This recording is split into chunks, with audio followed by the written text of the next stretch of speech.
Et bonjour à tous, on se retrouve pour un nouveau tutoriel de la formation au potager de Potager Coach. Dans ce tutoriel-là, on va s'intéresser à la manière pratique de faire ses semis. Alors on a vu dans un tutoriel précédent les stratégies à adopter en termes de manière de faire ses plants, quelle stratégie de serre avoir, est-ce que je mets mes plants derrière une fenêtre au sud ou est-ce que je me fais une serre intérieure, une serre extérieure.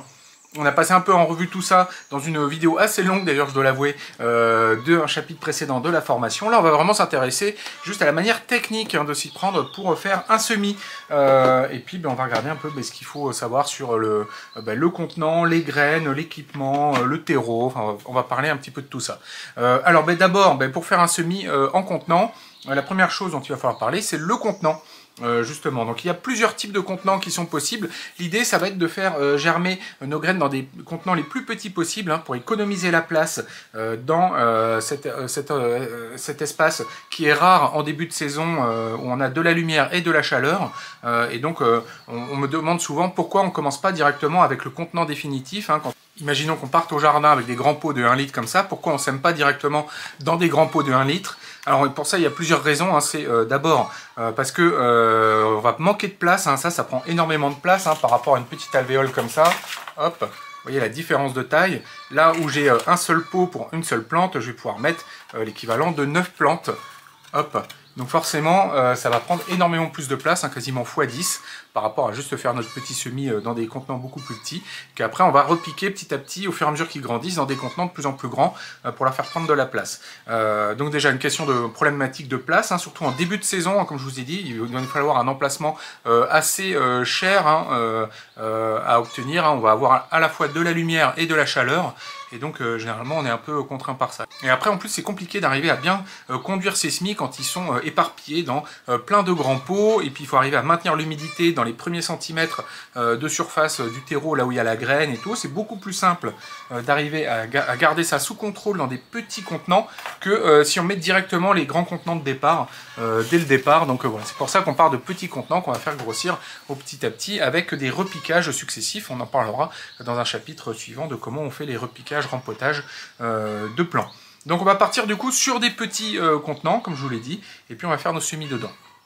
Alors ce qu'on va avoir comme possibilité de contenant, ça va être ce genre de petites alvéoles que j'ai longtemps utilisées, qui fonctionnent très bien. Alors ça, ces alvéoles-là, c'est Norten qui fait ça. Donc toujours pareil, toutes ces vidéos-là, il n'y a pas de placement de produit, voilà, c'est les équipements que j'ai utilisés. Elles sont assez pratiques, c'est assez peu coûteux et très pratique parce qu'elles se découpent. C'est assez peu coûteux et très pratique parce que ça se découpe au ciseau. Alors c'est pas un plastique extrêmement costaud, mais enfin si on en prend soin et tout, elles peuvent vraiment faire très longtemps. Voilà, c'est des plaques comme ça, et moi ce que j'avais fait, c'est que je les ai découpées au milieu, et puis après comme ça, pour faire en gros des découpes de 10 trous, voilà, comme ça. Et alors ça c'est intéressant parce que on peut les déplacer assez facilement. Puis 10-12 plants, moi c'est quand même les quantités que j'aime bien utiliser. Généralement c'est les bonnes quantités pour un potager familial. Moi c'est un peu les quantités que je préconise. Donc je vous conseille d'utiliser ce genre de quantité là et de nombre de plants. Donc ces alvéoles là sont sympas, elles sont trouées en dessous qui permettent de démoter assez facilement du coup notre semis quand il s'est développé. Par contre la taille du contenant est vraiment petite. Donc assez rapidement on va se retrouver du coup à devoir changer le contenant de place. L'autre problème de ce contenant là également, c'est qu'il n'y a pas de système de couverture qui permet de garder l'humidité, donc il faut vraiment bien vérifier à la main l'arrosage et ça demande de la présence. Voilà, donc c'est pas très cher, c'est abordable pour commencer, mais c'est pas forcément le plus optimal. Et puis voilà, comme je vous l'ai dit, quand même dans le temps ça finit un peu par s'abîmer, je sais pas si on voit bien là, voilà, là c'est un peu cassé. Donc voilà, c'est pas non plus éternel, mais bon, c'est assez abordable pour commencer. Alors vous allez avoir une version plus solide de ce genre de plaque alvéolée. Alors là pareil, ça je l'ai découpé, mais alors par contre pour les découper c'est beaucoup plus compliqué. Là moi je les ai découpés à la disqueuse, c'est quand même plus technique. Alors c'est quand même, là par contre c'est beaucoup plus rigide, il y a moins de chances que ça s'abîme dans le temps. Les trous en dessous sont plus grands, donc c'est plus facile à démoter. Donc c'est pas mal ça, comme genre de plaque, c'est un peu l'équivalent. Il y a un petit peu plus de place en termes de contenance de terreau. Voilà, c'est un peu plus cher, et ça j'avais trouvé ça chez Magellan, mais on trouve ça chez pas mal de revendeurs. Alors ce qu'on peut utiliser également, que moi j'ai récupéré quand j'avais acheté des plants de poireaux en jardinerie, c'est ce genre de plaque. On va avoir mais pas mal de contenance, hein. Donc 2, 4, 6, 8, 10, 12. Donc là on a 60 trous. Donc ça c'est pas mal quand on doit faire une belle quantité de semis, hein. Donc là typiquement moi je l'ai utilisé récemment pour faire un semis d'épinards. Et ça peut être pas mal, mais donc ça demande quand même d'avoir une bonne quantité de semis à faire. Je vous déconseille fortement d'utiliser une même plaque pour faire des choses différentes. Typiquement on pourrait se dire bah voilà, j'ai plein de semis à faire, donc là je vais mettre quelques œillets d'Inde parce que j'ai des semis de fleurs à faire. Là je vais mettre un semis de cosmos. Bon, j'ai aussi des capucines, donc je vais mettre des grosses graines de capucine ici. Je vais faire 2 rangs. Et puis ah bah tiens, j'ai un semis de tomate, j'aimerais bien refaire en plus, donc là je vais mettre de la tomate. Et puis ici tiens, je vais mettre des choux. Sur ces 4 rangs qui restent. Là, vous allez vous retrouver avec plein de plantes avec des itinéraires différents qui auront besoin de plus ou moins d'eau. Il y en a qui vont germer avant les autres. Vous aurez envie de sortir les œillets d'Inde qui auront germé, alors que par exemple les choux n'auront pas encore germé, ou ce sera plutôt l'inverse, on va dire. Ou les capucines n'auront pas germé et les choux auront germé. Voilà, mais vous allez vous retrouver coincé parce que vous aurez tout dans la même plaque. Donc je vous conseille de choisir des contenants de manière à avoir une plante, une unique plante dans votre contenant pour éviter de tout mélanger. Alors vous pouvez mettre plusieurs tomates par exemple dans un même contenant, parce que les tomates vont quand même avoir la même manière de pousser, on va dire, même s'il y a quand même quelques variations en fonction des variétés de tomates. Donc on peut imaginer utiliser ce genre de plaque là pour faire toutes ces tomates avec une variété là, une variété là, ce genre de choses. Mais on reste dans la tomate, on va pas mettre des tomates avec des choux. Voilà, donc je vous conseille d'utiliser des tailles de contenants qui correspondent aux quantités que vous voulez faire. Et alors moi ce que je préconise tout le temps d'utiliser, ça va être ce genre de petite boîte là pour un potager familial. Moi je trouve que c'est vraiment parfait. On a des quantités de 12 alvéoles. La taille des alvéoles est vraiment très intéressante, hein. Ça permet de garder les plants longtemps, voire même pour certains plants qui n'ont pas besoin d'énormément de place, qui peuvent partir directement au jardin, de rester uniquement là-dessus. Il n'y a pas besoin de repiquer. Donc par exemple si vous faites des laitues, vous pouvez uniquement faire votre semis là-dedans, éclaircir, et puis après vous laissez vos laitues se développer dedans, puis elles partent directement au jardin. En plus c'est intéressant parce que on peut faire bassiner un peu d'eau par dessous et puis mettre nos alvéoles dedans. On peut faire un semis directement là-dedans sans les alvéoles. Et alors la partie intéressante également, du coup, c'est ce couvercle qu'on va pouvoir positionner. Alors on peut ouvrir, fermer. Alors moi je mets toujours fermé, hein. Je ne l'ai jamais laissé ouvert. Et donc c'est un couvercle qui est assez haut. Et du coup là ça vous permet de garder l'humidité que vous avez mis au départ dans votre semis. Donc vous faites votre semis, vous arrosez, et une fois que vous avez mis votre couvercle, l'humidité reste dedans et vous n'avez plus à vous soucier de l'arrosage, parce que l'eau ne peut pas sortir. Donc vous allez avoir un peu de buée qui va se former autour sur le couvercle là, mais ça va retomber et tout, donc il y aura toujours la même quantité d'eau dedans. Donc si vous avez bien dosé votre eau au départ, vous pouvez fermer le couvercle et puis attendre que vos graines germent. Et puis une fois que ça a bien germé, que c'est bien développé, là on enlève le couvercle et puis on laisse se développer ça, puis on peut commencer à arroser par-dessous par bassinage. On fera une vidéo plus tard sur l'arrosage et le bassinage. Donc voilà, moi c'est vraiment ce que je vous conseille, hein. C'est vraiment très abordable. J'ai fait une vidéo récemment de test de ces boîtes là. Donc à ce jour là, en 2025, c'est celle que je préconise, c'est celle de Lidl, hein, qui coûte 10 € les 10 boîtes. Avec 3,50 ou 4 € de frais de port, donc ça revient à 1,40 € la boîte. C'est vraiment du bon plastique, c'est costaud, ça tient très longtemps. Il y a une version avec LED et sans LED. Moi je conseille plutôt la version sans LED. La version avec LED, j'ai pas trouvé ça extrêmement pertinent. Peut-être pour faire un petit peu de lumière d'appoint si vous avez vos semis qui sont derrière une fenêtre au sud et que ça fait un peu léger en termes d'éclairage. Voilà, vous pouvez essayer la version avec LED, mais enfin en tout cas la version sans LED est vraiment très bien. Et ce qui est super intéressant, c'est que le couvercle est assez haut, donc ça permet de garder les plants assez longtemps dedans. Donc voilà, moi ça c'est ce que je préconise. La boîte de chez Lidl, donc c'est pas un placement, je touche rien là-dessus, c'est vraiment voilà, moi c'est ce que je trouve sympa. Alors après, ce qu'on peut également utiliser, ça va être ce genre de serre, de mini serre, beaucoup plus grande, avec un couvercle. Donc on va retrouver ce côté couvercle qui va permettre de garder l'humidité avec des ouvertures. Et là par exemple, ça on va pouvoir utiliser ça. Par exemple, si vous avez utilisé ce genre d'alvéole là, que vous n'avez pas moyen du coup de les couvrir pour garder l'humidité, vous pouvez hop, les positionner du coup dans ce genre hop, voilà, de boîtes, vous recouvrez, et là vous réobtenez en gros un peu l'équivalent de ça, hop, Mais bon, moi je trouve ça quand même beaucoup moins simple, beaucoup moins pratique. J'aime bien le côté un peu unitaire de ces trucs-là, c'est beaucoup plus facile à manipuler. Alors, ça, c'était une version que Lidl faisait il y a longtemps, mais elle n'existe plus, celle-là. Leur dernière version de Serasmi, je ne les ai pas trouvées géniales, donc pour le coup, c'est pas celle-là que je conseille. Et après, vous avez ça chez Action également, c'est un peu l'équivalent.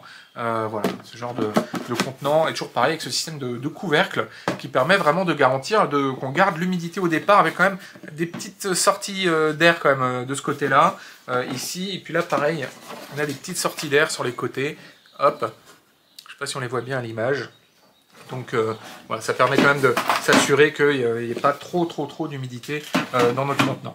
Voilà, donc ça c'est un peu tout ce qu'il est possible d'utiliser. Après, en mode gratuit, vous pouvez utiliser du coup des bacs en polystyrène de poissonnerie hein, pour faire des terrines à semis. Vous pouvez également utiliser des boîtes de croissants par exemple, dans lesquelles on vend les croissants au supermarché. Ça vous fait l'équivalent d'une sorte de mini-serre comme ça, gratuite. Voilà, en gratuit, on peut utiliser pas mal de choses, des boîtes d'œufs également. Voilà, il y a pas mal de choses qu'on peut utiliser. Mais bon, voilà, vu le prix que ça coûte, ça, comme je vous ai dit, 13 € les 10 boîtes, je trouve que c'est quand même un petit investissement qui n'est pas énorme et qui vaut vraiment le coup. Et c'est vraiment très pratique. Et moi, j'avais une version précédente de ces boîtes-là, ça fait 5-6 ans que je les ai, elles n'ont pas bougé, avec un couvercle moins haut. Donc c'est pour ça maintenant je préconise plutôt celle-là. Et donc voilà, moi j'ai plutôt travaillé avec ce genre d'ustensile-là.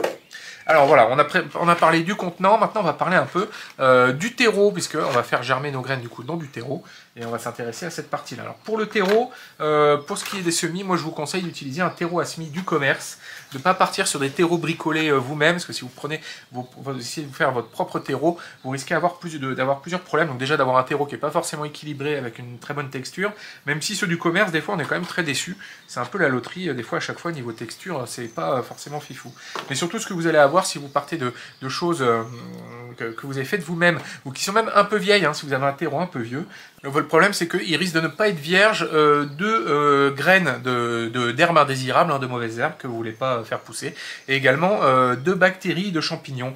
Donc si vous pouvez avoir du coup après dans votre semis plein de mauvaises herbes qui poussent, que vous ne voulez pas cultiver, donc ça va être compliqué de faire votre semis, il va falloir bien nettoyer, bien identifier ce que vous cultivez par rapport à ce que vous ne voulez pas, qui est des indésirables, hein, des graines de mauvaises herbes qui se trouveraient dans votre terreau que vous avez fait vous-même. Et puis après, vous risquez ce qu'on appelle la fonte des semis, c'est-à-dire une sorte de champignon qui se trouve dans votre terreau et qui va faire fondre les semis, c'est-à-dire que le pied de votre semis va se mettre à devenir tout fin, et puis hop, il va se coucher, puis il va mourir. Ça va lui couper en fait les jambes, à couper la tige à la base. Voilà, et donc ça c'est ce que vous risquez à utiliser du terreau fait maison. C'est pour ça que moi je vous conseille de partir sur des terreaux du commerce qui ont été chauffés normalement, qui sont nettoyés des bactéries, des champignons et des graines de mauvaises herbes. Voilà, donc hop, vous avez des terreaux. Vous avez des terreaux dédiés aux semis. Vous pouvez partir de ça. Alors ce que vous pouvez utiliser également pour éviter d'avoir plusieurs sacs de terreau, c'est de prendre un sac de terreau universel. Avec une granulométrie qui sera un peu moins fine et que vous allez tamiser vous-même grâce à un tamis comme ça. Alors ça c'est un tamis que j'aime bien parce qu'il se rentre parfaitement dans cette boîte là, une boîte qu'on trouve chez Action. Voilà. Et en plus le tamis, ça c'est du tamis qu'on trouve assez facilement. Hop, on peut, voilà, il a deux modes qui permettent d'avoir une grille de tamis plus ou moins fine. Donc voilà, c'est assez pratique et ça permet après de prendre votre terreau universel, vous le passez dans ce tamis pour récupérer un terreau plus fin, de manière à avoir un terreau fin pour vos semis. Voilà, donc ça c'est les deux manières de s'y prendre. Avec cette technique là, ça vous évite d'avoir plusieurs sacs de terreau. Vous avez un sac de terreau qui vous sert à tout, et puis sinon vous avez deux sacs de terreau, un terreau à semis et puis après des sacs de terreau universels. Voilà, ça c'est ce que je vous préconise en termes de terreau. Je ne vous préconise pas un terreau en particulier. La problématique du terreau, c'est qu'il y a vraiment assez peu de stabilité, même en prenant le même sac de la même marque. Hein, vous allez prendre un sac, vous allez être ravi. Le sac suivant, il va être, ça va pas être du tout le même produit. Vous allez vous retrouver avec quelque chose qui a assez rien à voir. Donc il n'y a pas beaucoup de stabilité d'approvisionnement, je trouve, dans les terreaux. Voilà, donc après là, j'ai pas de de solutions miracles à vous proposer. Alors, ce que je vous conseille également, c'est qu'une fois que vous sortez du terreau de vos sacs, c'est d'éviter de les laisser à l'air libre, parce qu'ils vont se mettre à sécher, du coup, surtout si vous en reste un peu à la fin. Donc là, vous voyez, là, ce terreau-là, je l'ai posé, il y a une boîte par-dessus, de manière à faire en sorte que s'il y a de l'humidité dans le terreau, elle reste dans le terreau, et que éviter qu'il s'évapore et qu'il sèche, et qu'il fasse comme de la poudre après. Si votre terreau est vraiment devenu très sec comme de la poudre, il ne va pas être génial pour faire des semis. Donc c'est pour ça que je vous conseille de faire en sorte de ne pas mettre vos sacs de terreau en plein soleil, et puis si voilà, vous en mettez dans des boîtes comme ça, faire en sorte de fermer la boîte ou de la recouvrir pour garder l'humidité du terreau. Voilà, bon, on a un peu tout dit un peu ce qu'il y avait à dire sur le terreau. Donc après, pour ce qui est du remplissage et du travail, je vous conseille d'avoir un petit plateau de travail. Alors celui-là est tout petit, parce que mes grands, je les ai déjà tous utilisés pour mettre des semis. Voilà, mais ça peut être pas mal d'avoir un petit plateau de travail pour éviter de tout cochonner la table où vous travaillez, sauf à moins que vous ayez un emplacement vraiment dédié pour ça, dans une serre ou ce genre de choses. Et puis alors après, c'est parti. On va faire du coup un semis en mode terrine et un semis en mode alvéole. Hop! Donc voilà, je vais prendre ces deux contenants-là. Donc il y en a un où je vais mettre le terreau directement dedans, ici, et puis un où je vais mettre le terreau dans les alvéoles, et après on mettra les alvéoles dans la terrine. Alors généralement, quand on fait des semis en terrine, on conseille d'avoir des terrines qui sont drainées, c'est-à-dire avoir quelque chose qui est troué dessous. Donc là, je ne vais pas le faire, parce que moi, après ça, ce genre de bac-là, il me servent également de bac de bassinage. C'est pas nécessaire forcément de trouer les terrines à semis, dans la mesure où quand même vous maîtrisez bien la quantité d'eau. C'est-à-dire que si vous apportez trop d'eau, là ça va être compliqué de s'en débarrasser, donc il faut faire attention à la problématique du trop d'eau. Il faut bien doser la quantité d'eau qu'on va mettre, mais une fois que vous maîtrisez bien, c'est quelque chose qui se gère bien. Alors c'est parti, hop. Donc là je suis sur du terreau à semis. Donc pour ce qui est de remplir la terrine, voilà, rien de fifou, hein. On met du terreau, pas forcément jusque tout en haut, hein. On va laisser peut-être un demi-centimètre, 1 centimètre, puisqu'après il va falloir qu'on mette nos graines puis qu'on recouvre encore d'un petit peu de terreau. Donc on ne va pas jusqu'en haut. Hop, voilà, on tasse un peu, mais sans forcer. Voilà, il faut que le terreau soit tassé, qu'on puisse appuyer dessus, que ça soit un peu ferme, mais pas non plus du béton, hein.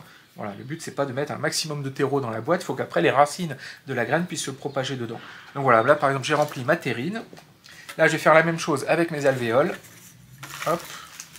Alors pour les alvéoles, c'est un peu plus technique parce que alors si vous avez des gros bouts comme ça dans votre terreau, vous les enlevez, hein, vous faites en sorte de ne pas les laisser, surtout pour vos petits semis. Alors voilà, quand on fait le terreau pour nos alvéoles, ce qu'on va faire, c'est qu'on va appuyer avec les doigts comme ça dans chacun des trous, et ça va enfoncer un peu le terreau, donc on recomplète encore un petit coup, on remet à niveau, hop. Là, vous voyez, là j'ai un gros bout de fibre là. Ça, on va pas aimer ça. À la rigueur, on peut le mettre au fond des alvéoles, ce genre de choses, mais surtout pas en haut, surtout pas au-dessus. Parce qu'il faut qu'au niveau de la graine, là, on va mettre la graine ait le plus de facilité possible à pouvoir sortir, à percer, à répandre ses racines, tout ça. Donc il faut éviter toutes les choses qui pourraient la bloquer. Plus la graine est petite, plus le semis est fragile. Donc plus il faut faire attention à avoir un terreau bien fin. Plus vous mettez une graine grosse, plus vous pouvez vous satisfaire d'un terreau un peu plus rugueux, on va dire.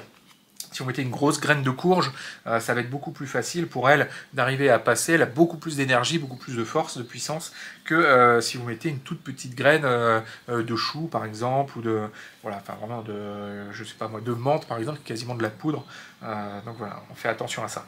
Alors quand on complète là, les alvéoles comme ça, on fait attention. Souvent c'est celle des bords et surtout des coins qui ont le moins de terreau. Donc voilà, c'est toujours au milieu qu'il y en a le plus. Donc c'est dans les coins quand on se retrouve à rajouter un peu de terreau. Voilà, il faut faire attention à cet aspect-là.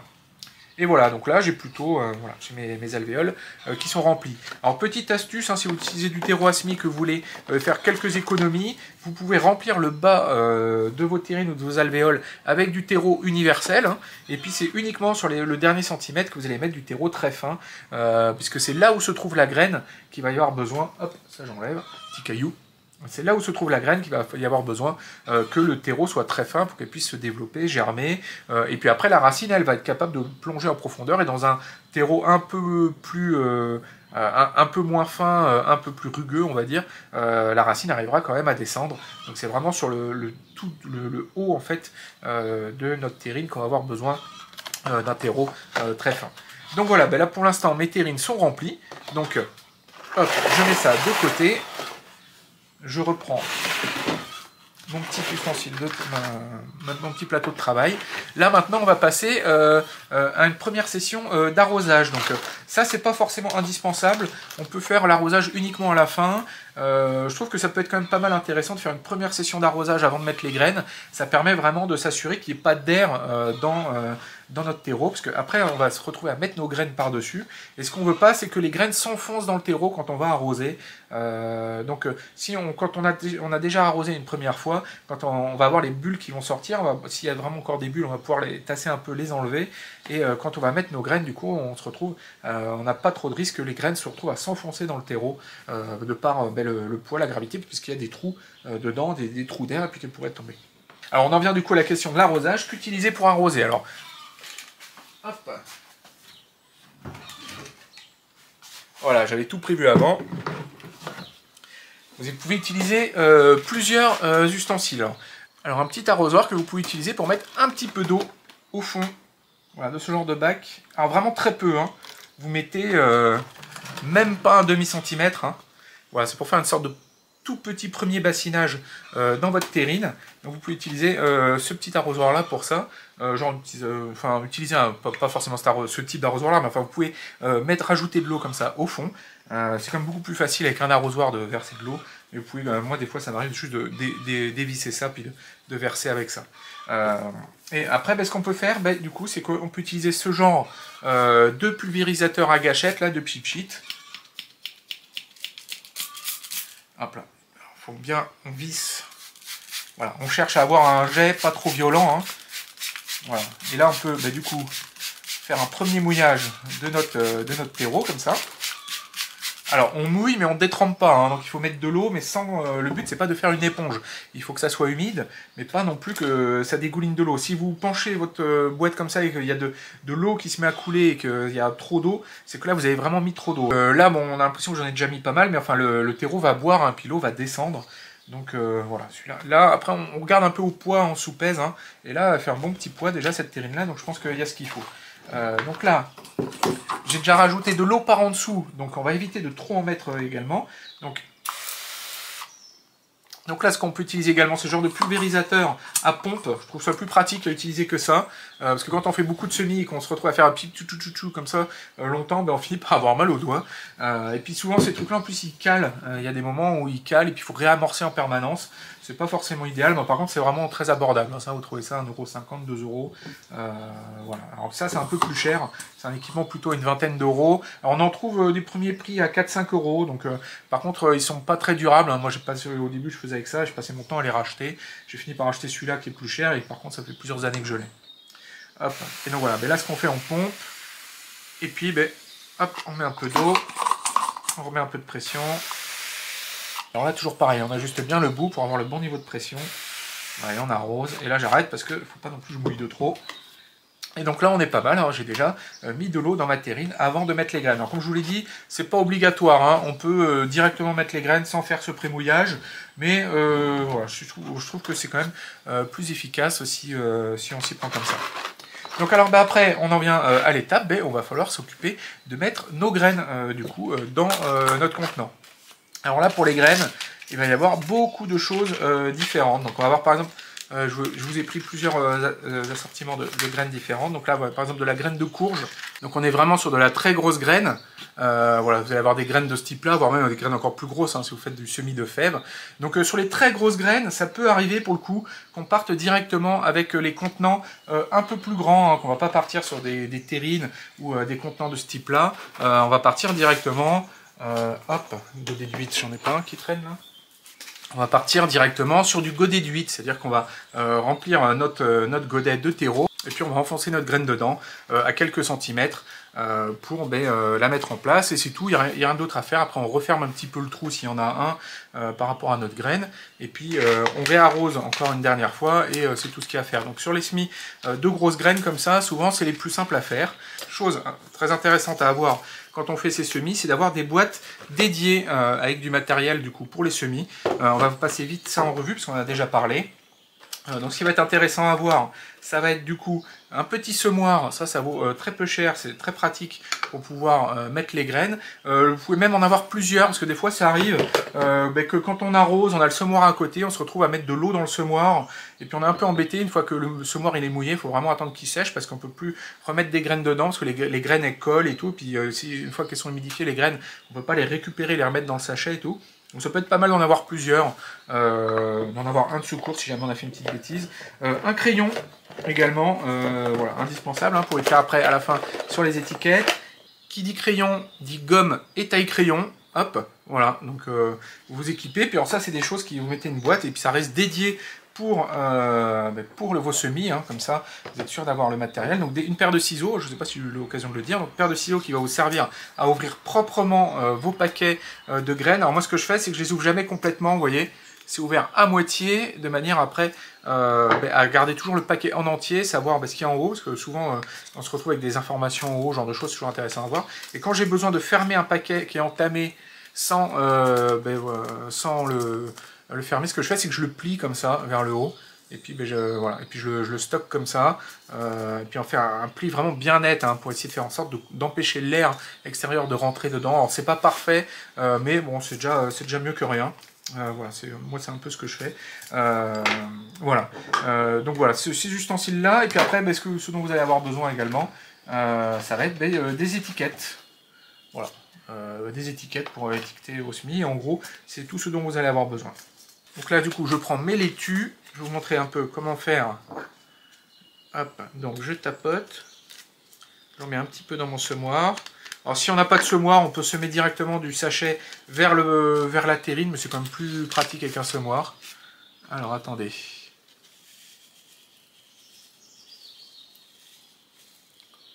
Voilà.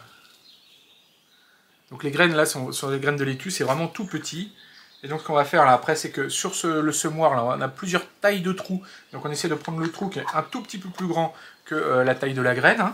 Et puis après ce qu'on fait, c'est qu'on saupoudre. On tapote dessus sur le côté.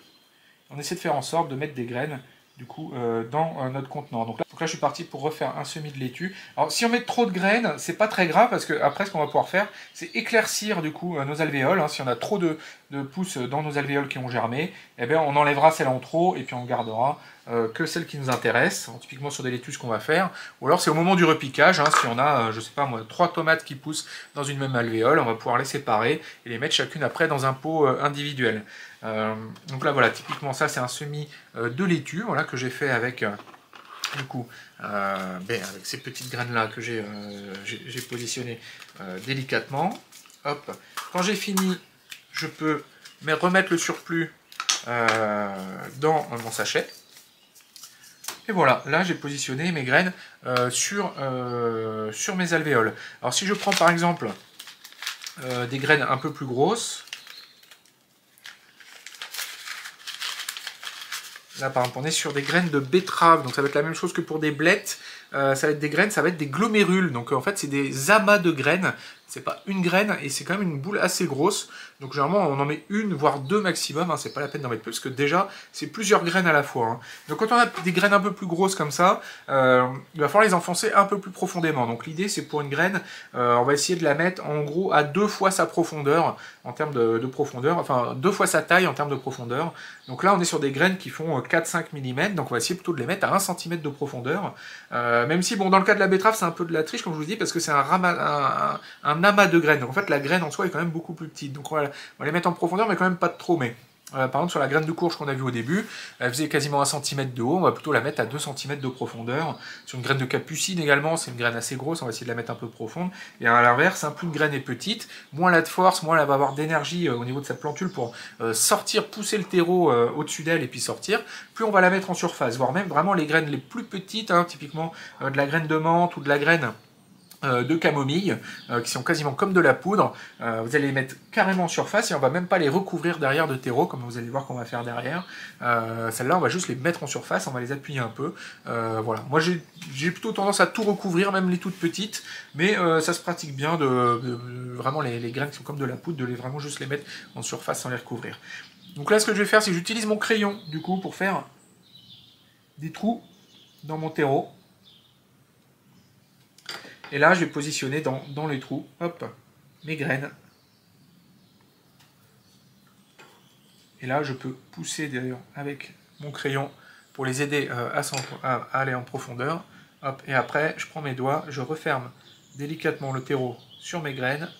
Voilà, et là, bah, du coup, j'ai semé mes graines un peu plus grosses dans ma terrine. On ferait la même chose dans les alvéoles, on ferait un trou avec le crayon, on met nos graines, on referme, et voilà, c'est plus simple.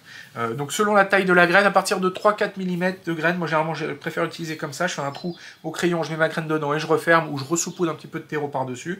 Quand les graines sont vraiment plus fines, là ce que je fais, c'est que je fais comme ici pour la laitue, je les saupoudre dessus, et là après on va recouvrir encore d'un petit peu de terreau par-dessus. Donc voilà, dans le cas ici de mon semis de laitue, je vais essayer de remettre un petit peu de terreau par-dessus, très fin, et on va essayer de prendre du terreau vraiment sans grumeaux, sans gros morceaux.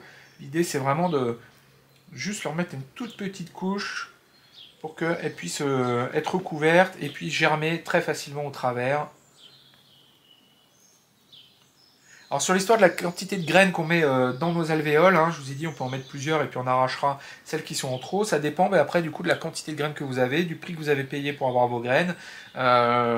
Qu'est-ce qui coûte cher pour vous? Votre temps, la place dans votre alvéole, vos graines, le risque d'échec et de pas pouvoir d'être trop tard après derrière pour recommencer. Donc après là c'est à vous de juger votre risque selon ce qui pour vous est cher ou pas. Donc typiquement sur un petit paquet de laitue comme ça, premier prix, vous allez avoir quelque chose comme 500-600 graines dedans pour 30 centimes. Donc la graine ça vaut quasiment rien, c'est pas grave si on en perd. À l'inverse, si vous avez des graines un peu bio, un peu chères, d'un légume pas forcément évident à trouver, là vous allez plutôt essayer d'économiser vos graines, et puis tant pis si vous allez mettre une graine par alvéole, et puis s'il y a des alvéoles qui ne germent pas, tant pis, c'est pas trop grave. Après c'est pareil, ça dépend si vous avez le temps de refaire un semis derrière ou pas. Si vous êtes au dernier raccro là pour faire un semis de tomates, vous pouvez pas vous permettre de le rater, parce qu'après si vous devez refaire un semis 10 jours plus tard, vous avez perdu 10 jours et là ça va faire vraiment tard. Là, comme vous pouvez pas vous permettre de rater, vous allez mettre plus de graines que si vraiment vous avez de la marge et que vous n'êtes pas trop pressé. Puis alors pareil, ça dépend de la place que vous avez. Si vous avez plein de place, que vous n'êtes pas limité, contraint par l'espace, vous avez une grande serre pour faire vos semis, on peut imaginer mettre qu'une graine par alvéole, et puis du coup multiplier ce genre de boîte plutôt que d'en mettre 2-3 graines par alvéole pour être sûr d'avoir au moins une graine qui pousse par alvéole. Alors par contre, attention également, c'est le prix du terreau. Le terreau c'est vite cher, on est sur du 15-20 centimes le litre.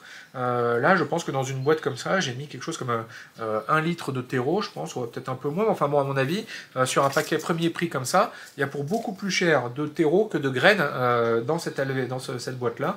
Donc là pour le coup ce qui coûte cher c'est plus le terreau que la graine, donc on va plutôt essayer de profiter de notre terreau et de faire en sorte qu'il nous serve bien et que on ne gaspille pas du terreau à semis pour rien. Alors d'ailleurs, c'est une des meilleures manières, je trouve, de rajouter du terreau dans son jardin, c'est d'utiliser le terreau pour faire les semis. C'est encore là où il est le plus utile.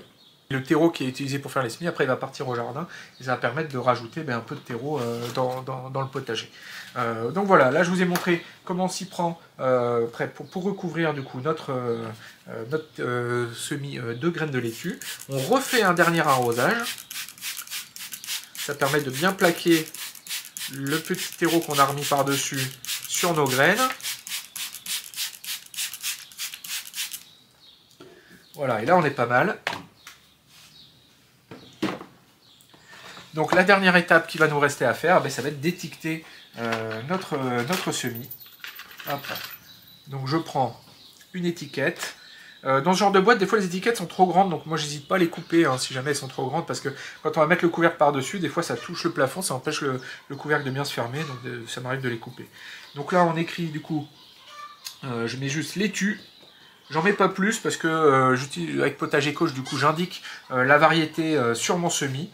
Ça va correspondre à une culture, un semis correspond à une culture que je vais mettre dans le logiciel, et je vais indiquer du coup la variété dans le logiciel plutôt que directement sur l'étiquette. Bon, enfin, on peut également le mettre sur l'étiquette, c'est pas interdit. Hop, voilà, je mets mon couvercle par-dessus. Alors je fais attention à bien fermer du coup les trous.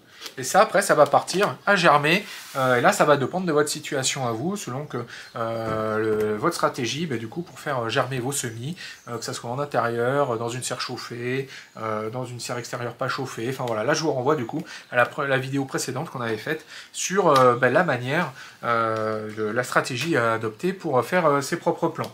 Donc voilà, ça c'est pour un semis du coup en alvéole, voilà, qui est fini, un semis de laitue. Du coup qui va me servir moi pour le potager, hein, pour la prochaine session de semis, puisque les laitues on essaie d'en lancer régulièrement, hein, pour en avoir en permanence des fraîches. On évite de faire trop de fois, faire 60 laitues d'un coup, pour se retrouver du coup, on a à peu près entre 2 semaines et un mois pour les ramasser, on va se retrouver à devoir ramasser 60 laitues en un mois. On essaie plutôt de refaire des semis en permanence pour avoir quelque chose, un roulement en fait dans nos semis. Donc là, du coup, sur ce semis-là, on avait mis, du coup, cette terrine-là, on a mis, pour l'instant, des betteraves. On pourrait imaginer le semis que tout le monde adore, forcément, ça va être la tomate. Donc là, on est sur de la cœur de bœuf. Alors, j'en ai pas besoin de tomates, hein, c'est vraiment juste pour vous montrer. Hop.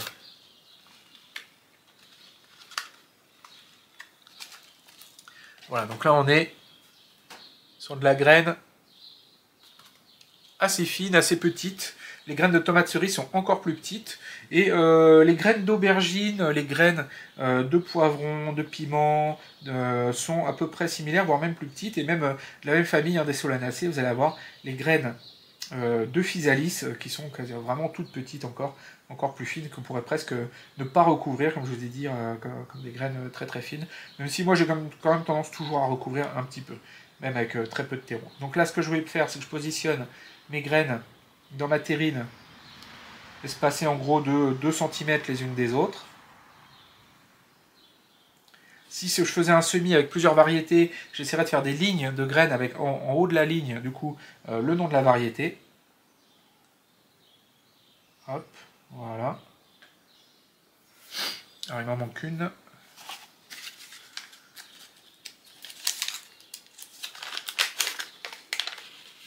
Donc là, je fais exactement ce que je vous ai dit de ne pas faire, c'est-à-dire de mélanger les différentes plantes dans un même contenant. Donc là, vous voyez, j'ai de la tomate, de la blette, et puis derrière, je pense que vous mettez également un peu de basilic. Mais là, c'est vraiment juste pour vous montrer un peu les différentes graines. Faut éviter de faire ça, hein, de mettre blette, tomate, et puis là, derrière, regardez, je vais vous montrer un peu des graines de basilic. Donc ça, c'est des paquets qui sont déjà ouverts. Hop. Alors des fois, dans les paquets, il y a des paquet intérieur pour garder bien au sec, garder vos graines, empêcher l'humidité d'atteindre vos graines. Hop, et là, vous voyez, j'avais fermé en pliant. Voilà, graines de basilic, petite graine noire, toute petite. Hop, voilà. Donc ça, c'est pareil, c'est de la toute petite graine. Donc là, on va pas s'amuser à faire des trous avec notre crayon, hein, ce qu'on fait. Voilà, on répartit un peu nos graines. On essaie d'en mettre un peu partout. Alors, les graines noires sur terreau noir, c'est pas forcément évident parce qu'on ne voit pas où elles sont. Ce qui peut être intéressant, c'est que certaines graines vont blanchir dès qu'elles sont mouillées. Je pense par exemple aux graines de poireaux ou de choux. Dès qu'elles sont mouillées, elles blanchissent, on les voit tout de suite beaucoup mieux. Donc ça peut être intéressant de mettre vos graines, d'arroser un petit coup, d'attendre quelques minutes. Là, vos graines vont blanchir, vous allez voir où elles sont. Et ça va vous permettre du coup de recompléter s'il y a des endroits où vous avez des trous. Alors là, vous avez vu, j'avais trop de graines de tomates, donc il y a des endroits où j'en ai mis 2. Mais c'est pas très grave. De toute façon, le principe des terrines, c'est qu'après, derrière, on va devoir forcément déraciner nos plants pour les mettre dans des contenants plus grands. Donc sur la tomate, ça va être du contenant comme ça de 8 cm. Donc là, vraiment, c'est vraiment juste pour faire germer nos graines, hein, quand on fait un semis en terrine comme ça. Elles vont pas rester indéfiniment dedans. Alors, le truc de la terrine également, c'est que du coup, les plantes sont pas compartimentées. L'intérêt avec ce genre de semis en alvéole, c'est que une graine qui germe dans l'alvéole là va pas aller embêter la graine qui est à côté, puisqu'il y a une barrière physique au niveau racinaire qui va empêcher du coup les racines de venir s'emberlificoter les unes avec les autres. Dans une terrine comme ça, tout va se mélanger, et puis après quand on va essayer de rempoter du coup nos plants, forcément ils se seront un peu mélangés les uns aux autres. Alors souvent ça pose pas de soucis particuliers, hein, ça fonctionne très bien. Alors qu'avec ce genre d'alvéole là, vous pouvez éclaircir et ne garder qu'un plan par alvéole, et puis après chaque alvéole va vivre sa vie, et puis vous allez rempoter votre alvéole dans un autre pot. Alors l'intérêt de ça, c'est que vous allez rempoter l'alvéole entière, hein. Donc on en reparlera plus tard du repiquage, on refera une vidéo dessus. Vous allez prendre directement toute l'alvéole, donc moi j'utilise une fourchette pour enlever ça, c'est pratique, vous mettez sur le côté là, hop, vous récupérez toute l'alvéole et vous allez la mettre dans un pot entier. Donc du coup la plante, elle n'y a vu que du feu au repiquage. Alors que si vous êtes dans des terrines comme ça, là va falloir brusquer un peu plus vos plants, les plants vont se retrouver en racines nues, ils vont être rempotés derrière. Typiquement sur de la tomate, hein, quand vous allez faire le repiquage, ça va se voir de suite, la tomate elle va piquer du nez pendant quelques jours avec un repiquage en racines nues, alors qu'avec un repiquage comme ça, elle y voit que du feu, elle repart directement comme si de rien n'était, pour elle rien n'a changé.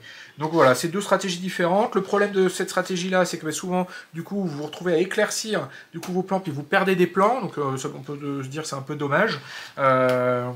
Typiquement sur des plants de solanacées, de tomates, genre de choses, on aime bien garder tous les plants et du coup les repiquer, donc ça peut être aussi intéressant d'utiliser des terrines, puisque de toute façon, même si là je mets 2-3 graines par alvéole, je vais pas m'amuser à éclaircir les tomates et enlever les tomates. Ce que je vais faire, c'est que je vais attendre qu'elles se développent, puis après je vais quand même extraire mon alvéole, je vais la séparer pour récupérer les différentes tomates.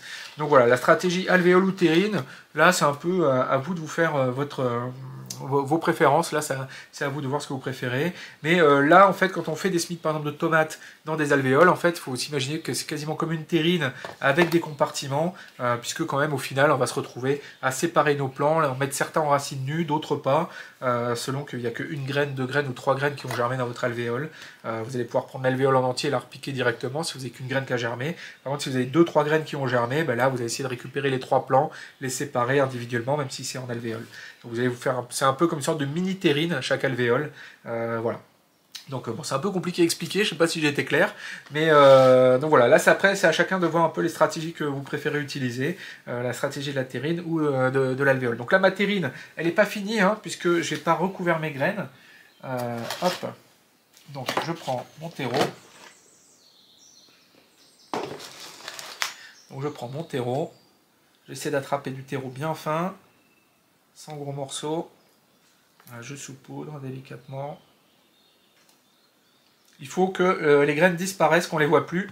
Donc c'est là, c'est intéressant d'avoir des graines de couleur claire comme les graines de tomates, parce qu'on voit bien quand elles ont été recouvertes. Alors, par exemple les graines de basilic, c'est beaucoup plus compliqué d'être sûr d'avoir bien un tout recouvert. Donc je tasse un petit peu délicatement. Après, ce que je fais, c'est que je remets un petit coup d'eau par-dessus.